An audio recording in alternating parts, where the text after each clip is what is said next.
And we are live. Welcome, everyone, to another edition of Deconversion Stories. And today I'm chatting with Ansgar T. Odinson.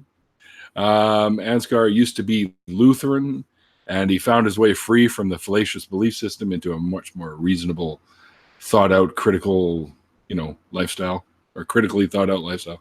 Anyways, Ansgar, why don't you sort of take us back to, the beginning, as far back as you can remember, where you first started sort of noticing that these things weren't exactly as true as you once may have believed, and what led you away from them to where you are today.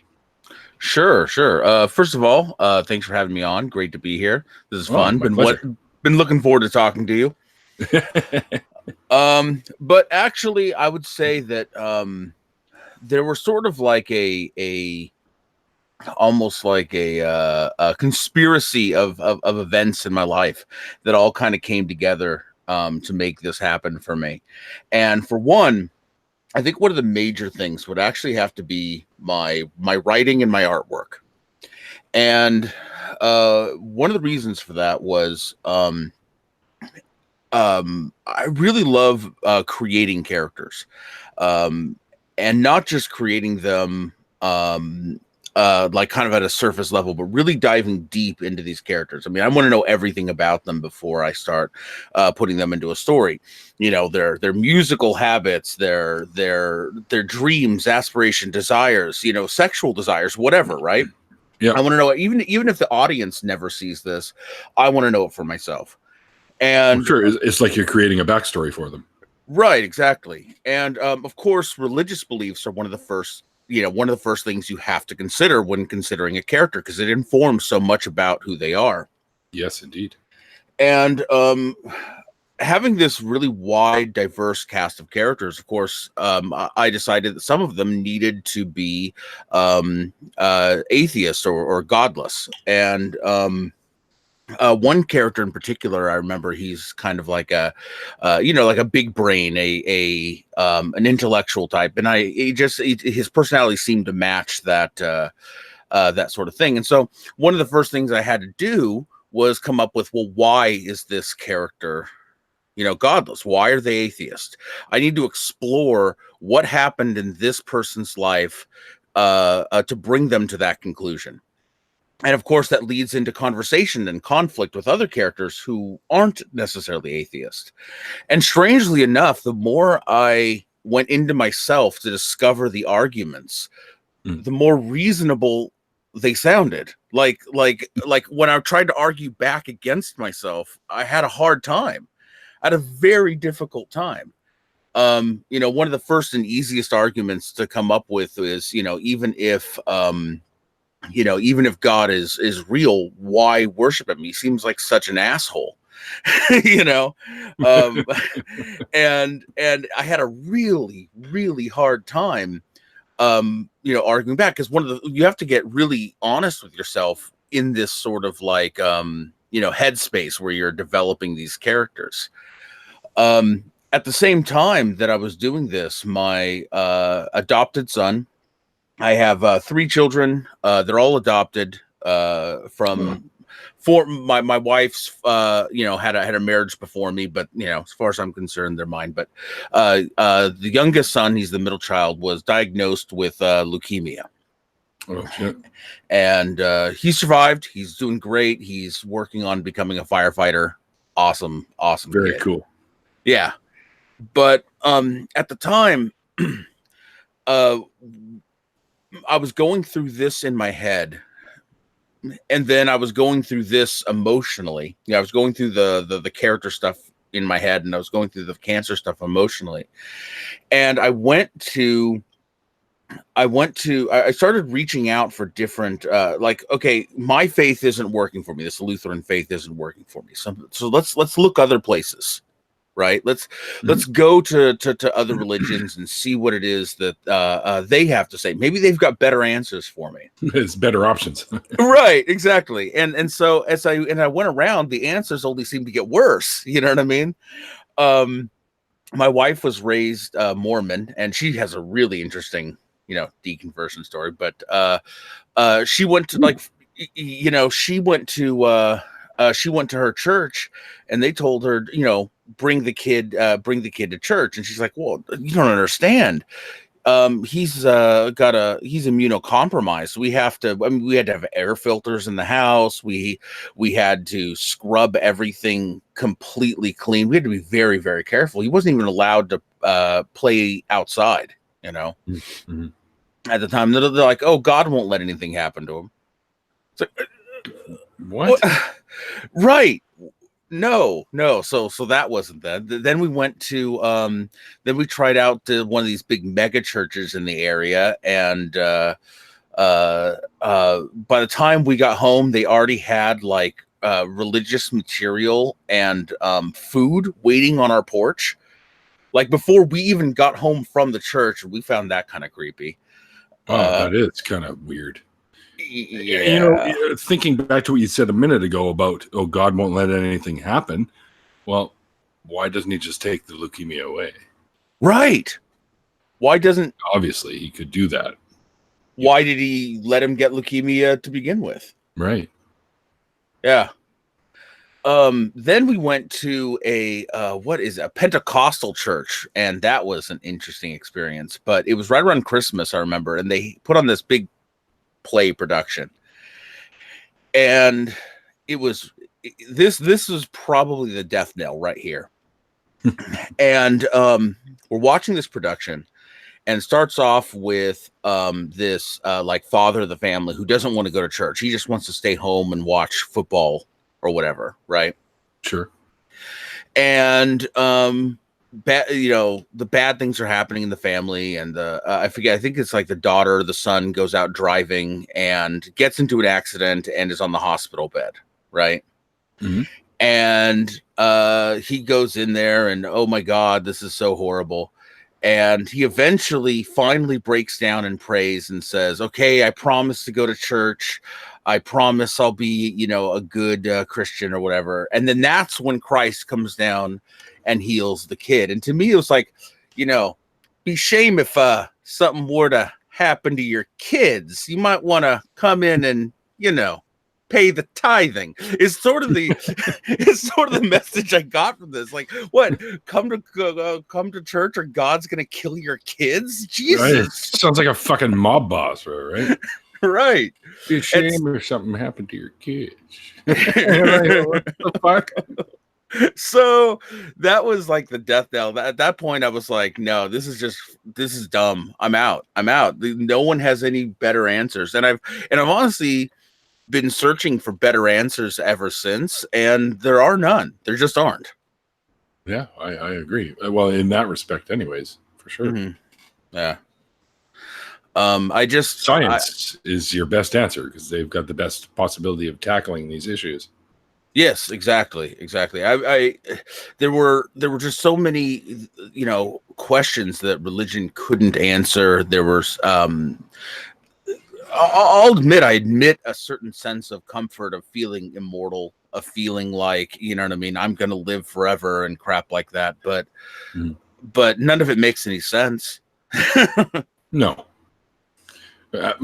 In that sort of respect, it's like how, I mean, I know how we can carry on in our existence, so to speak, through the memories of others and right, and things that we've done in our lives and the stories that are told. That's really how we live on. But I mean, how else do you live on? Like, where's our consciousness go? What contains it? That's it. You're just done, people. Yeah, your Sucks, brain. but your brain stops, firing all those synapses, and it's all just done. Yeah. Yeah. This I don't see what else would come. It's like I always say, do you remember before you were born? That's pretty much where you're going to be again. Well, I've always been fascinated with religion in general, but once I got into the, once I admitted to myself that, I don't really believe this. Once I reached that point, I kept studying it. I just, it's just that people call it folklore instead of religion. Yeah, I call it mythology myself. Yeah. Yeah, and I really enjoy folklore, and folklore has a huge impact on my art and my writing, and even in my life, I've got images of folklore and folklorish symbols all over my house from all over the world, from Southeast Asia to Africa to Scandinavia, where apparently my family's from, and all over, really. Yeah, that's cool. I love that sort of stuff. Yeah, world history, it's sort of a passion for me. Yeah, and actually I can see the influence in a lot of your artwork too, because I've seen quite a bit of your artwork. So thank you. I love your by the way, guys, a link to his channel in the description below, and what I should do, and I forgot to, is the Luminaries website that you have. I should put a link to that as well. Oh yeah, because those are brilliant. I love those. Thank you. A lot of what I discovered in myself is has ended up in that comic. It's going to be a serious work of love in that respect, and I take a lot of these personal journeys towards godlessness, and just even discovery of moral, a secular moral philosophy, and some of it from without, some of it from within, so to speak. Yeah. And I put that almost like I turned that into different parables within the comics themselves. Very cool. That's a great idea too, I think. Yeah, I play out a lot of I like to play out a lot of the intercharacter, interpersonal conflicts, and so there still are characters that I write lovingly with theistic beliefs, and they will come into clash with people with godless beliefs, and I find that kind of fun as well, because oftentimes I was that guy, you know what I mean? I was that guy. For sure. Plus, you get to see a lot of it. I mean, let's face it, we get to see a lot of those kinds of interactions through like Twitter and the comment sections of YouTube and stuff like that. So you can even take like those kind of arguments and use them in your stories too. Yeah, it's an interesting time to be alive as a human on this planet, man. It's the internet has brought so many conversations, both good and bad, together. Oh yes, agreed. Definitely. Oh man, it hasn't been all sunshine and rainbows, so to speak. No. There's quite a big to-do going on right now, actually. That's it's going to be interesting to see where this lands. Oh yeah, with the ACA stuff, ACA and rationality rules and all that. Yeah. It's unfortunate that all that's happening the way it is. I think. I agree. Yeah. Thing is atheists in general. Okay. You get a bunch of opinionated assholes together, and let's face it, most atheists are a bunch of opinionated assholes. Oh yeah, there are many. Right, and there's no doctrine telling us, this is how we have to believe and this is how we have to think. There's gonna be a ton of conflict. It's like herding cats, man. Yeah, sure. Actually, we were just talking about that last night at the Atheist Republic meet here in Vancouver with Armin. And we're just saying, the only thing we really have in common is our atheism. Anything outside of that, I mean, there's a complete all over the place spectrum of the different peoples and how they were raised, what they believe otherwise, and stuff like that. That there's always going to be differences, right? So yeah, you're right. It's like herding cats. I've got one, just as an example, I've got one friend on Twitter who is a actual, yes, I am a communist. I want communism in America, all the way to another guy who is one of those, the free market will fix everything, So yeah, I got a wide. It won't. That's just no, it won't. I don't think absolutism of any kind solves much. The thing is, especially when it comes to moral philosophies and the economy, these are systems that have to support and manage a ton of very ever-changing, diverse groups of people and their ways of thought and the ways of behavior. And you can't have this one rigid way of thought that's going to be like, oh, this solves all your problems. Yeah, no, that's just, yeah, life is far more nuanced. So that's just not going to work. Yeah. Yeah. But yeah, I've got like, and that's the thing. And so it frustrates me that some of these atheist groups, and we don't just see it in the ACA, just in general, they'll often get kind of like a this is our mission statement, and everyone else kind of get out. And it frustrates me because one of the things that we need right now more than anything is to not divide and fracture our communities, because we are an unrepresented minority in politics. Big time. Indeed we are. Agreed. Yeah. And if we're ever going to, and I hate to say that we have to, play identity politics, but in general, we do have to put some of these grievances and squabbles behind to win the big fight. And then we can squabble about the little shit after. I mean, not that this all is, some of the shit isn't big shit, but we can't even, right now we're just screaming into the void until our voices until that argument even matters. What's the point? Let's just put it aside and let's handle the, the getting God out of government thing. Yeah, because that seems to be currently slipping away right now. Oh, big time. Big time. I mean, even Twitter. I mean, the Christian Twitter and YouTube is coming back in force, man. Big time. They were almost gone off of YouTube for years. I mean, they had basically been defeated on YouTube, and then they came back, pretty much with a vengeance, so to speak. Well, we may have been partially responsible for that, I think, because there's been a very large influx of newer atheist YouTubers that have sprung into action over the past, 5-6 years. And also, some of them have been debate format, right? So you've got like non-sec and stuff like that.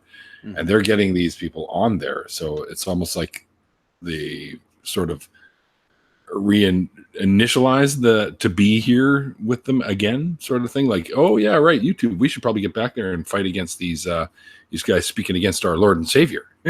So yeah, we kind of almost invited them back in a sense.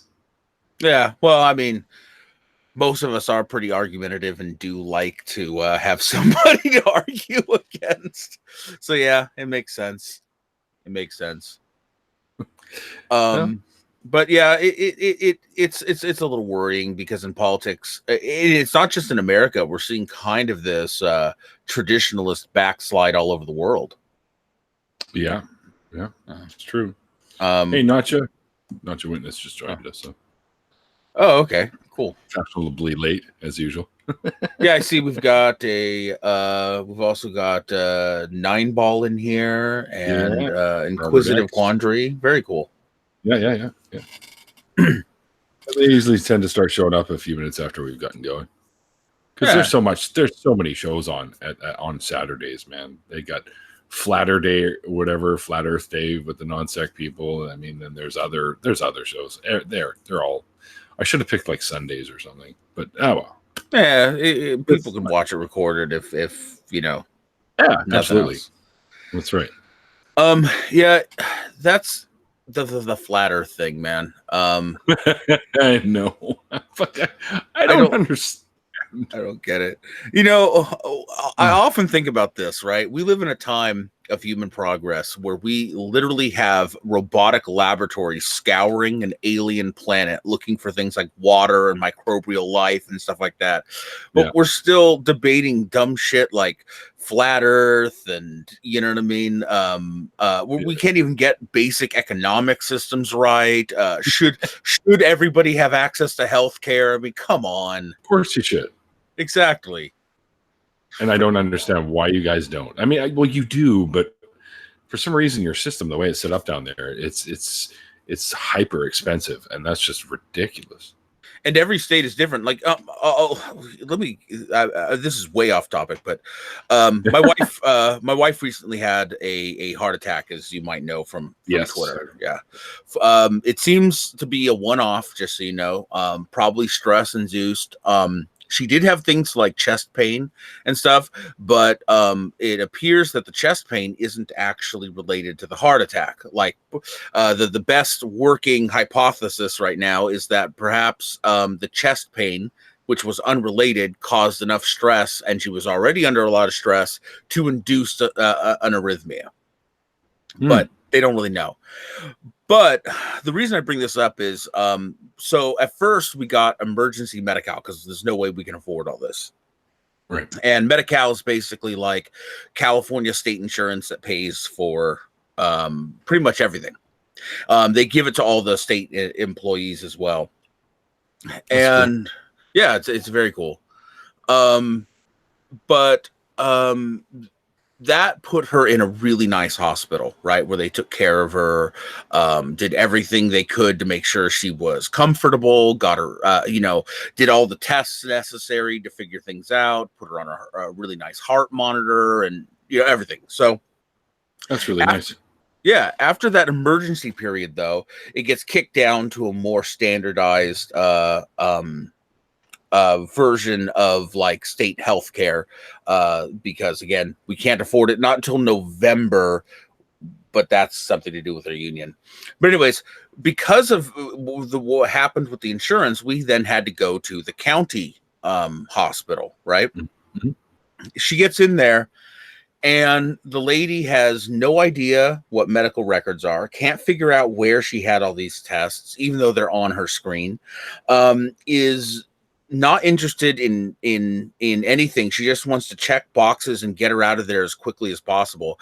And she's doing things like telling her, listen, I need you to fill out this paperwork or I will lose my job. Right. And she's like, oh, no, you don't need disability. I'm not trying to get disability. I'm trying to, this is union paperwork to make sure that if I have future appointments, that I don't get points, and that the points that I got for, taking work off the first time don't stay. You're just trying to get money. I have other patients. I can do that. I'll take a look at that in a couple weeks and maybe fill it out if I think that you qualify. And she's like, no, you don't have other patients. You have me now. I need you to look at this paperwork and fill it out. I don't understand that. And that's what it's like if you don't have the right insurance. You know what I mean? Because what happens is, people without good insurance, they can only afford to go to these county places. Mm-hmm. And so you have hundreds and hundreds of people, which means that the county needs to hire doctors as quickly as possible, which means there's no quality control. None. Fuck. Because they just need to get in as many people as possible. It's really awful. It's really awful. So we're trying to get better insurance so that we can get her back in a decent place. Sure. That would, I'd be all over that right away after that experience. Yeah, well, she can't, enrollment doesn't start till November. So we've got to stick it out and do what we can till November. But, I don't know what that means. Is she okay though for now? Or? Yeah, she's okay. She hasn't had, she had one other incident of chest pain. She went to the hospital. No arrhythmia, nothing. She was fine. So she's on a monitor. It's kind of cool. It looks like a little pager almost that she wears on her chest, like with a sticker. And then she has this cell phone that they gave her, this little Samsung cell phone, and it constantly monitors her heart and sends the information to a server. That's pretty cool. If she has any kind of symptoms, she presses a button, reports the symptoms, and then when she goes, ideally, when she goes and talks to her doctor, she can say, listen, I had symptoms on this day, and they can pull up the records and they can see what her heart was doing during those symptoms. That's really cool. It's really cool. Oh, yeah. Thank you, science, not God. Exactly. Nobody prayed a heart monitor into existence. Exactly. Yeah, thanks for nothing, you fucking invisible douchebag. Nine Ball says that he saw the pic. She's a cyborg now. Yes, we've been calling her a cyborg. Cyborg. Yes. Oh man, I They can can't run around and say, "Hey, leave me alone, or I'll sick my cyborg wife on you." Yes. Oh, I'm gonna. Yes, I'm using that. My wife is a cyborg. She will kill you. Get out of my face. Oh man, a few times I've used it. I won't lie. I've used it a couple times. Like when dealing with when dealing with like customer service, some dumb place. Going, listen, my wife's just out of the hospital with a heart attack. I really need to get her home. I can't be dealing with this, and they usually bend over backwards to make shit better. Yeah. Well, when they hear that heart attack thing, they're, oh, geez, okay, well, let's deal with it. Yeah. I mean, people in general are empathetic, I think, most of the time. But you know, that's one thing I think that the atheist community in general needs to remember, and this goes for when we're talking about people with differing political views, religious views, whatever. The vast majority of people out there are just good people trying to do the best they can for the people they love in their lives. Yeah. They might be ignorant, they might be uneducated, they might have a differing point of view, but they really are just trying to do the best for the people they care about. Yep. And that goes with even with people with beliefs too. I feel that although they follow a shitty and possibly harmful belief system, I think they're still also just doing what they figure is best for the people that they care about as well. Exactly. This is why I try to be a little bit lenient on them until they drive me into a spiral that I kind of just want to lash out and fucking say, look, you're an idiot. You believe in delusional horseshit. Get the fuck out of my face. But I try to have leveled conversations with them anyway. For sure. And you know, some people will take their religious beliefs to a place that's positive. And I mostly am willing to leave people alone as long as they're not trying to shove it down other people's throats, so to speak. Yeah. But when they start doing shit like, you know, don't take your kids to the hospital and, you know, crap like that. They're like, no. Don't get a blood transfusion or don't get a vaccine or whatever. God will save them. No, that's not going to happen, sport. Yeah. Trust medicine. It will fix you. Yeah. At least if you're going to believe in a deity, believe that he wants you to be smart and get all that crap. You know, your vaccinations, your blood transfusions, and all that. You know, I always thought, you know, how do you even know that he's not up there right now going, look, idiot, I helped the scientists invent this. Go use it. Right. Like, it gave you brain for a reason. The universe is huge. I can't be hanging around you little dipshits all the time. Think for yourselves. You know, that's been a probably the hardest part of deconversion is not being able to be honest with my family, because my mother would like it's kind of one of those, ask you. Yeah, don't ask, don't tell situations, because she is okay. She's a strange lady, but she raised me incredibly like almost that like secular New Ager Christian, where it's like, oh, we're Christian, but you know, whatever. But my grandfather brought me to many Lutheran churches, right? Sure. And so that's kind of what the family was. But she went into more of those New Ager kind of Christian places, and that's how she was for most of my life. And she raised me rather secular, with these beliefs that, you know, hey, you know, a secular democracy is so important, and so very she was hippie. Like for separation of church and state then. Right, exactly. Lesbian, pot smoking, beer swilling kind of white trash mom. I like her. Then I turned the pot smoking and beer swilling. Right. Now we got then I hit 25, and she calls herself a Democrat, but she's very conservative minded now. Goes very deeply Lutheran, still beer swilling and pot smoking. But not so much secular, and I found out, like I said, around about 25, just how deeply racist my mother is. Oh boy. Yeah. How Yeah. so? Well, the first incident was I was in the car and I was going to go visit a friend in Pasadena. I grew up in Pasadena, California.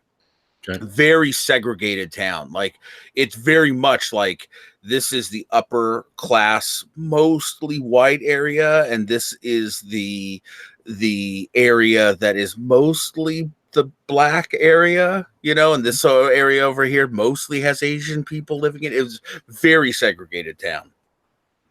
And Tribalism. very, very tribal.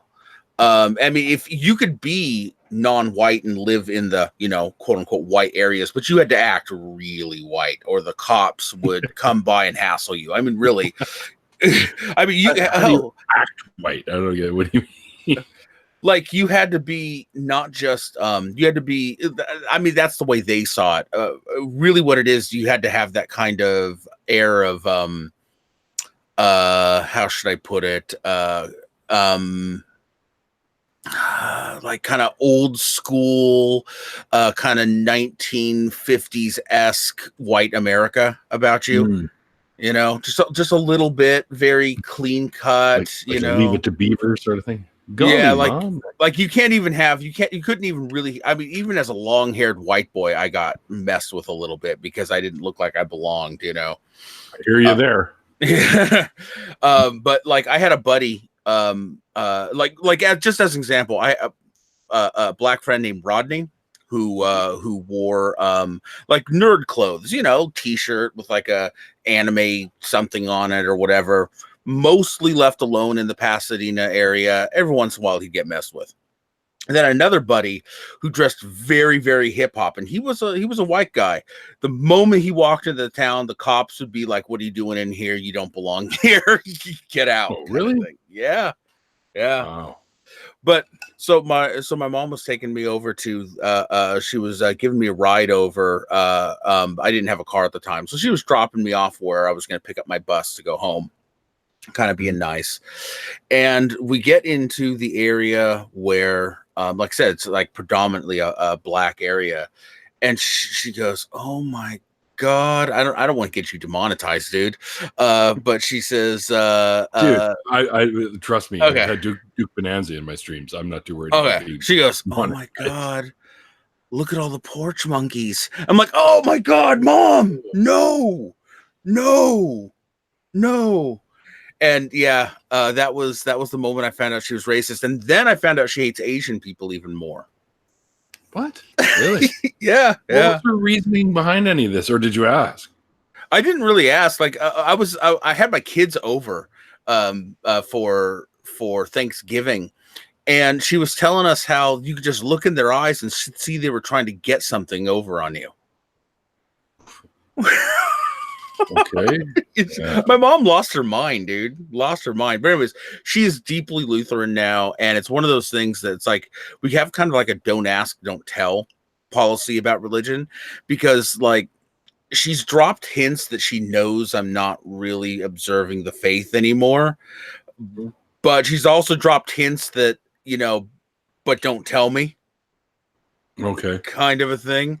And so I have to kind of tiptoe around things when I go there. Like she'll do the why don't you say grace and give me the side, the side eye at dinner and that kind of thing. It's like, oh, come on, you know what you're doing.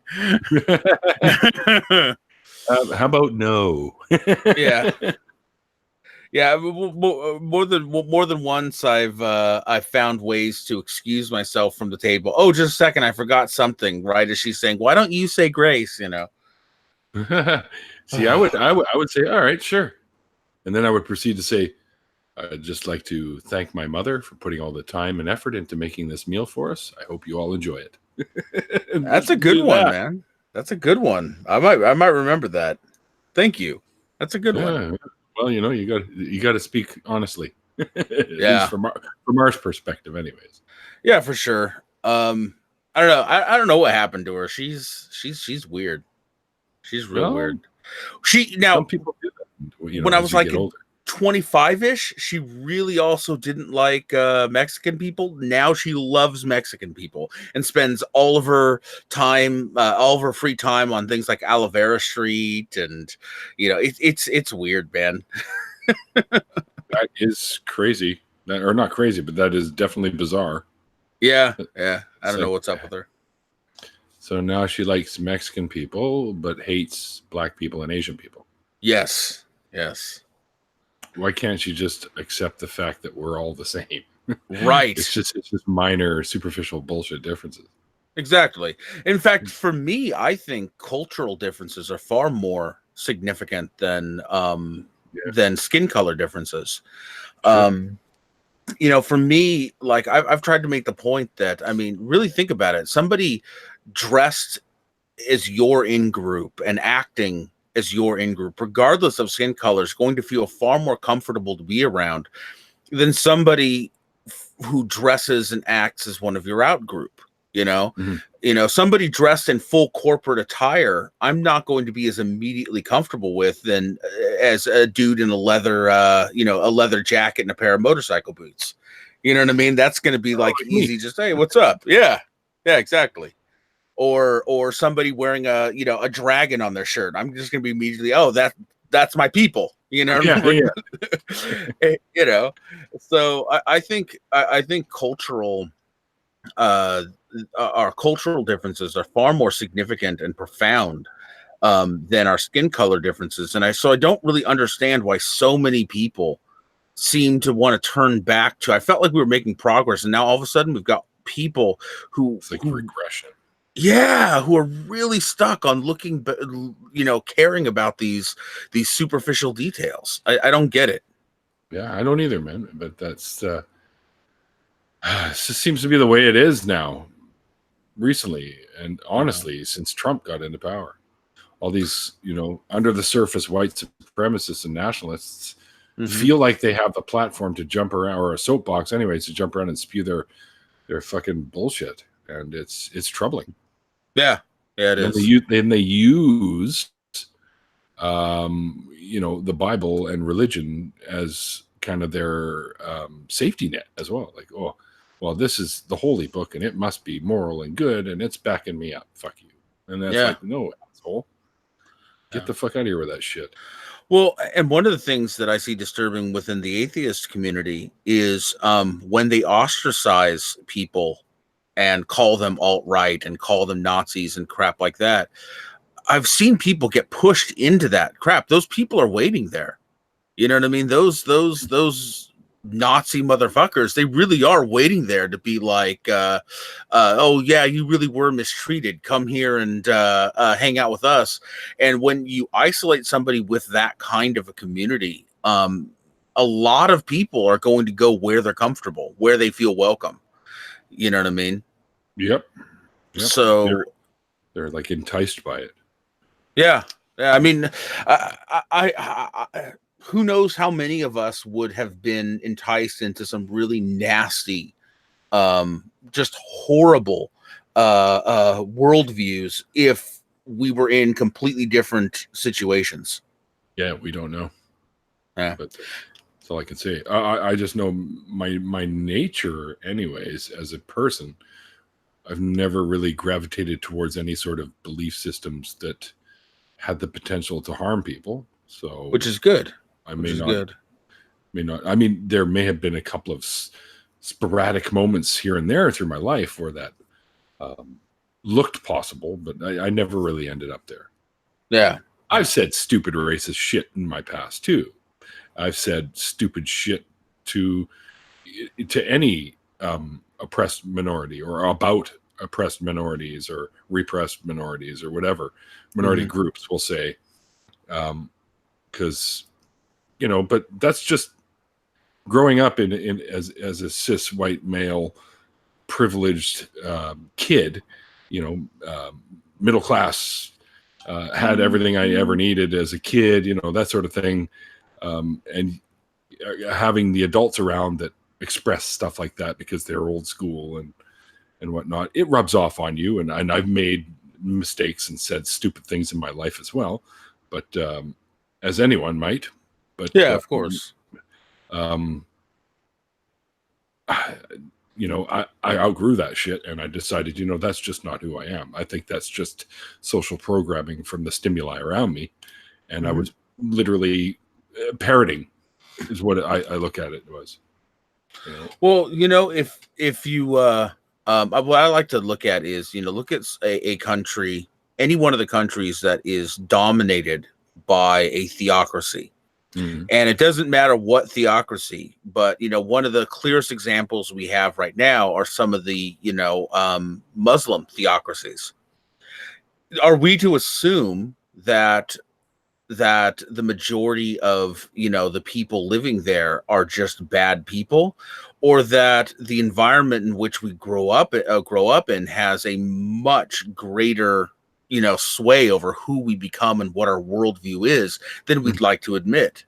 Yeah, for sure. Nature, nurture, right? Yeah.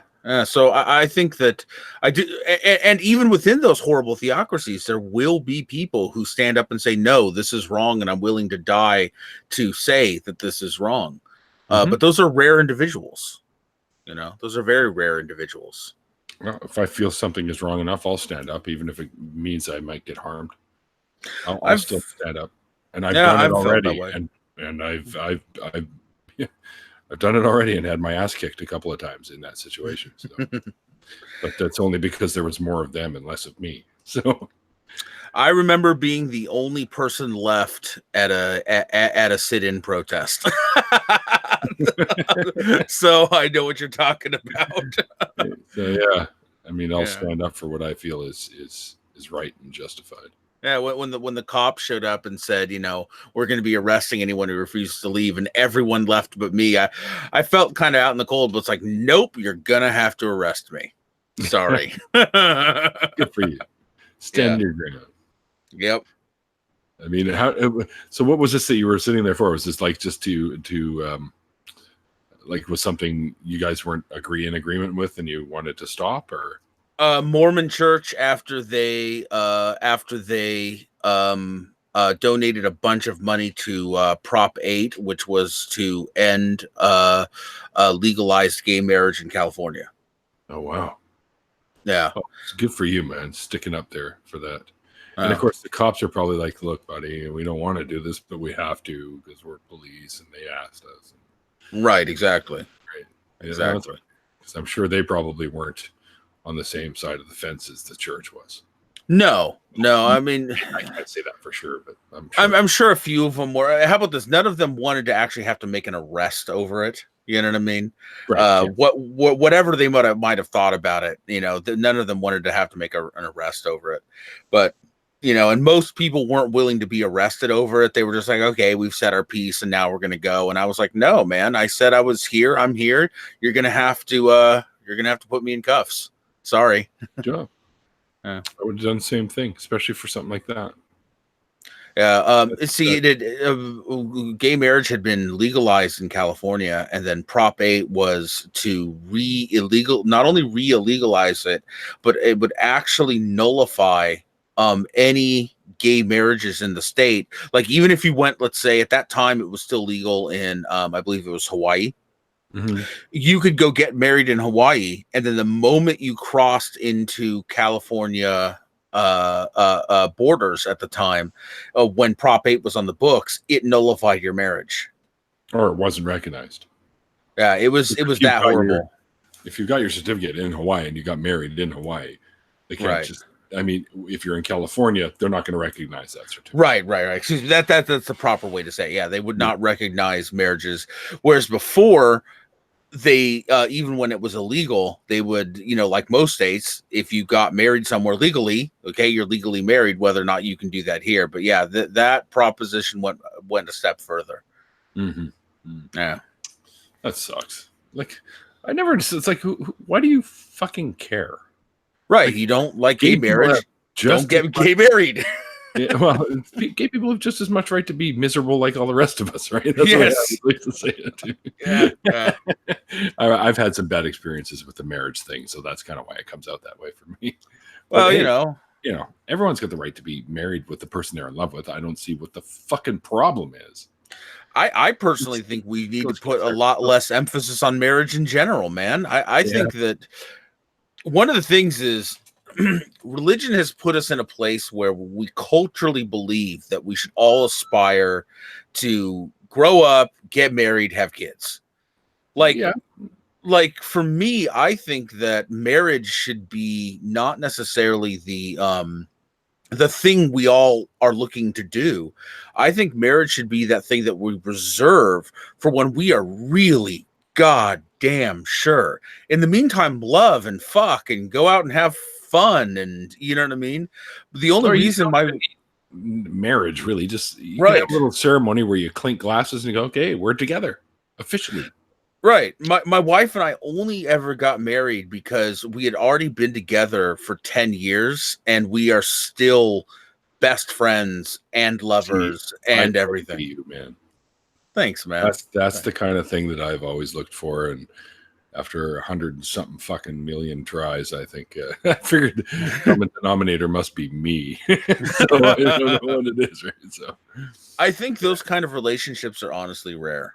I really do. You know, and I don't think that teaching kids that that's what they can expect in life is necessarily healthy, because people, especially the kind of crap that we cram down little girls' throats in Disney movies and shit like that, teaches them from a young age that that's what they should be expecting. Is this charming? They'll take care of you. Blah blah blah. Right. Exactly. And it's like, no. It's beautiful when that kind of thing can happen, but it's fucking rare. Just stop. Yeah. They hear all that, and then life comes by and goes, oh, hey, no. Oh, yeah. That guy you married, he's a jerk. You probably should have been watching out for that. Yeah. Of course, it can happen the other way around, too. When I after 3 months into my marriage, I caught her doing coke and other guys. So, oh man, pretty much packed up my shit and went, see ya.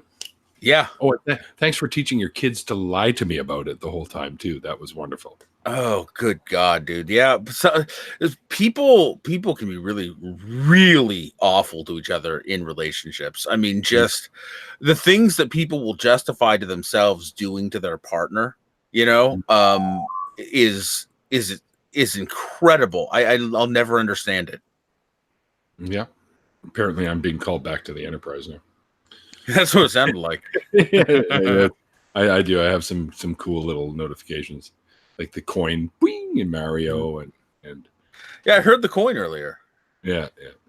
My phone notification is Godzilla roaring because I'm a huge Godzilla nut. the only god I still worship. Yeah. I'm looking forward to their new take on Monster Island that's coming out. Dude, Godzilla King of the Monsters looks so good. Oh, it looks so good. I am legitimately hyped, especially since we've got like some of the all-time, monster movie greats like Ghidorah and Rodan. Yeah. Rodan, and are they going to bring out Mothra? And Mothra. It's Ghidorah, and then Ghidorah became King Ghidorah after a while, I think. Yes, he did. And Megalon and Mechagodzilla. Mechagodzilla is probably my favorite just because he's so absurd, Right. Yeah, but come on, man. Jet Jaguar. Okay, Jet Jaguar is basically just a, cybernetic Power Ranger. It really, exactly. It's like Ultraman or something. But I always thought that was one of my favorite episodes or favorite movies. Well, they're kind of like episodes, especially back then. There's easily like 25 in that particular series of movies. Yeah. The Smog Monster. There was tons of them. Mm-hmm. There was the Sea Monster, which is Ibarra, the Smog Monster, Hedorah. Now that was easily one of the most ludicrous with the Smog Monster when Godzilla pulls his tail up and starts blowing fire and flies away. Yeah. That was pretty ludicrous. Yeah. Oh man. Yeah, my daughter is a absolute Godzilla nut like me. It's been fantastic. When she was oh God, she had to have been 3.5. She was out there making like Godzilla noises, and she was wearing like her little fairy wings, and then she was waving her little fairy wand and making explosion noises, right? And I was like, sweetie, what are you doing? She's like, I fairy Godzilla. I have fire and magic. So you better fucking watch out, Dad. Yeah. Oh man, That's hysterical. She's turning 18 this year. Oh shit. Yeah. I know, dude. We're getting old. Like, what the fuck? Nobody told us it was going to be like this. I know, dude. I've got like so much white in my beard now. It's crazy. I just look. Yeah, really? Not like you, but man, I used to have this. Okay, it started out red. I had a red beard, and then it turned blonde. Like toward my late 20s, and now it's fucking turning white. Yeah. Wow, my beard is color changing like Hot Wheels. And maybe if I splash cold water on it, it'll turn back. Aw. Yeah. Well, I don't know. Like, one of my favorite expressions that my dad told me one time: growing old is mandatory. Growing up is optional. I like it. There's one that my wife's mother, my mother-in-law, uses. She's fantastic, by the way. She's a retired. Rare to hear. Oh, she's talking nice about his mother-in-law. Oh, dude, her family in general is amazing. She's a professor of biology and climate science and stuff like that. Retired now. Cool. Very cool. An ornithologist, but she says a dirty mind is a terrible thing to waste and a damn good comfort. Yeah. I like it.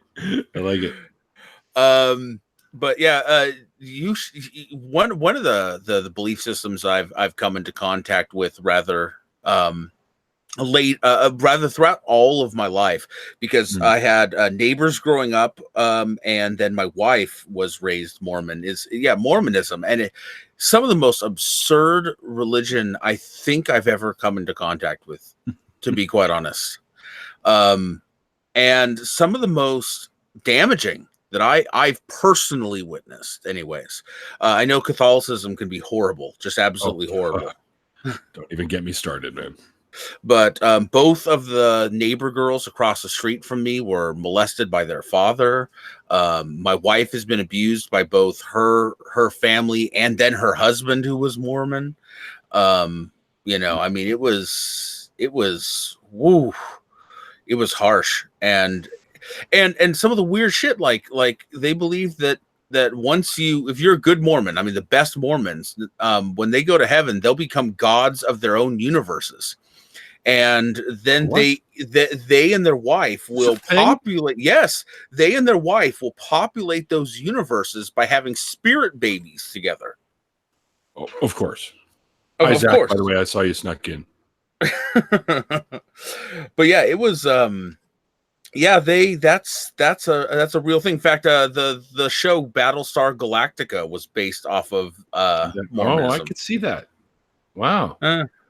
It's too bad, because it's a good show. Too bad you had to ruin it for me with that little. Well, because what they believe that there's like this lost tribe of humans. Yeah, and that the people from that show are the lost tribe, which is why it ends with them finding their way back to Earth.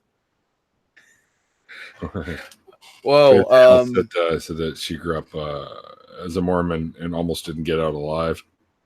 Yeah. Yeah. It's a harsh. Just a second, my roommate's home. Give me one moment. Hi, roommate.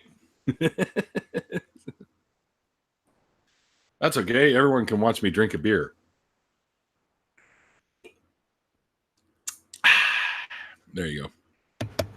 All right, that's not how I normally drink, by the way. It was entertaining people with drinking beer, which wasn't really all that entertaining. It was for me because I got to drink it. But. Well, yeah, and then it reminded me about the beer I've got, so we're all good. I have my little handy dandy micro thingy here. So, which has that sticker that I posted: "No gods, no masters." And somebody at my work was like, "That's offensive." I'm like, "So don't look at it." Nice, way to go. Suicidal on my way out says Triantail. Is that how it says? Am I pronouncing that right? Triantail, yeah. Yeah. My wife attempted suicide during all this crap when she was married to her Mormon husband. That guy was a real piece of work. Had her convinced that they were going to have a second wife who was an underage girl, and it was harsh. That angers me, man. And yeah, any belief system that could cause people to want to commit suicide is just like the shit should be made illegal, in my opinion. You should really have her on sometime, because she's got, I mean, I've got a few crazy stories, but man, does she have some stories. Stories growing up, stories getting out of this horrible marriage. I mean, her trip from good Mormon girl to loudmouthed atheist girl is just it's a fantastic story. Yeah, actually, if she's willing to come on, I'd have Growly Bite on for sure. Yeah, I'll let her know. That's her Twitter name, guys, if you want to follow her. Yeah, at Growly Bite, all one word, obviously, because Twitter handles. But yes, when I saw that, I was like, "That's a great name." Oh man, she's amazing. She's a really strong woman. I mean, she's been through things that break a lot of individuals. Yeah. But and that's been a lot of part of my journey too, I would think, is trying to help her heal. Yeah. There was no faith that was going to help her heal. No. So but crap, man. Faith is pretending to know things you don't know. It's belief without evidence. It's just ridiculous. Yeah. It's searching, and oftentimes I feel like it's almost like this unhealthy relationship with an imaginary character. You've imagined this character that can take everything away and make everything feel better, and so you never really deal with the things in your life that you need to deal with emotionally, physically, medically, whatever. That's right. It's always there. Life here seems like a place to wipe your feet before you get to the next stage. To a lot of these people. Oh yeah, that's another thing is, I remember early on when global warming first started taking, center stage, before it was even called, more accurately climate change. Is a part of global warming is a part of climate change. Right, exactly. I remember back then, that was some of the first things some of the first attitudes I heard among the religious was, well, this is just a temporary world anyways. It's like, no, motherfucker, this is the only one we got. Well, it is, but in a long term. There's still a few billion years left here, so. And we're gonna need this world to keep us alive long enough to get off this rock if we're gonna continue as a species. Yeah. You're right. Ultimately, eventually, we're going to need to find another habitable area. See, people seem to. One of the things, we're going to go a little over time with this, but I wanted to bring this up because I was actually just talking about something very similar to this with a friend of mine at work. People are saying, "Oh yeah, we'll build a rocket ship, we'll get people on a bunch of these things and fly them to the next world that we discover once we have the capability to do so." And I'm like, okay, but there's something we have to remember. We're going to have to send lots and lots and lots of probes there first to find out things like, what are their bacteria like? Because we're immune to the ones here. We go there, that's a whole new set of bacteria that we have no immunity to. How do we know that the first generations of people aren't just going to be wiped out by some virus that we never knew about? Yeah, we can't just throw our entire population in a Hail Mary. We're going to have to send probes, and then we're going to have to send explorers, and then we're going to have to send a first colony, and then we're going to have to bring infrastructure, and you know what I mean? Yeah, you can't just a process. Yeah, it's a and a cool one. What do you think about transhumanism? Well, it depends on what you mean, because I've heard of multiple, like the melding of machine and man. I've heard about us becoming virtual people. I've heard, transhumanism can mean more than one thing, right? Well, it just merely means that transhumanists believe that it's an eventuality that humans will, if we stay alive long enough, will reach a almost like exit velocity of mortality, that eventually we will, through our technology in some way, become immortal beings. Oh yeah. It'll happen if we make it to that point. Right. Remember, if we live long enough. What is it? What's that expression? Any sufficiently advanced civilization, the odds are in favor of them annihilating themselves before they get anywhere, right? Yeah. And look at the way things are here right now, man. That doesn't look like that's that far off of a statement. Right? No. It's like I said, it's getting scary. We're getting even some of those Cold War vibes coming back, man. Mm-hmm. Yeah. I remember those days, walking around wondering if they were going to start fucking shooting nukes back and forth. I remember I was a little kid, and in the 80s, and I remember doing drills for getting under our desks just in case they shoot the nukes. It's like, get under the desk, cover your head, because that's going to protect you from the nuke. You'll be fine. It'll melt the skin off your face last. It'll have to go through your arms first.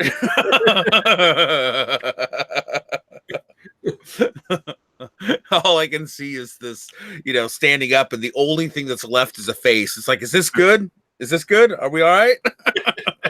I just imagine the scene from Raiders of the Lost Ark when they open the fucking yeah. Buddy's face just melts. That was fantastic. Great claymation for that, by the way. Oh yeah, well shit, yeah, they were really good at that stuff back in the day. Now it's all CGI, which is cool because it looks good too. Yeah, for sure. Well, my friend, what do you say we get into an after party and invite some of our crazy ass friends in here too? I'd love it, man. Sounds good. What I'll do is I will shut this conversation that we've had down, and I'll give you a new link once I go outside and sneak in a cigarette, like I always do, and we'll get something going. All right, man. Cool. Well, Ansgar, my brother, thank you so much for coming. I know we've had you scheduled a couple of times now, but shit has happened that we've had to reschedule, and it finally happened. Finally, dude. No, I was really looking forward to this, man. It was kind of what I was kind of in one of those come hell or high water this time, man. yeah. No, nothing was going to stop it this time. I didn't need that 3 strikes you're out shit happening. So, anyway, we got her done, brother. And I very much enjoyed our conversation. And I'm sure that the one that'll come up in the after party will be just as fun, for sure, because there's going to be other loudmouths in there with us. So, I love loudmouths. They're my favorite kind of people. Exactly. See, this is why you and I get along. Yeah. All right, man. Thanks again for joining me today. Very, very happy that we finally got to do this. And thank you guys for tuning in and hanging out with us while we rambled on about incoherent stuff and religion. It's always fun doing that. But my shows, they always tangent off here and off there. And as long as the conversation is good, that's all that matters. And we get to hear about the deconversions. And that's the main point, because that's what can help people. So, all right, brother, I will send you a fresh link. And we'll get her on there in probably just a little under 10 minutes. So go grab a beer or have a piss, and then we'll get her going. All right, see you then. Everyone. Yeah, you betcha. Remember, guys, what I always say at the end of these things is the great Christopher Hitchens, the late great Christopher Hitchens once said, it's called faith because it's not knowledge. And we'll see you guys next time.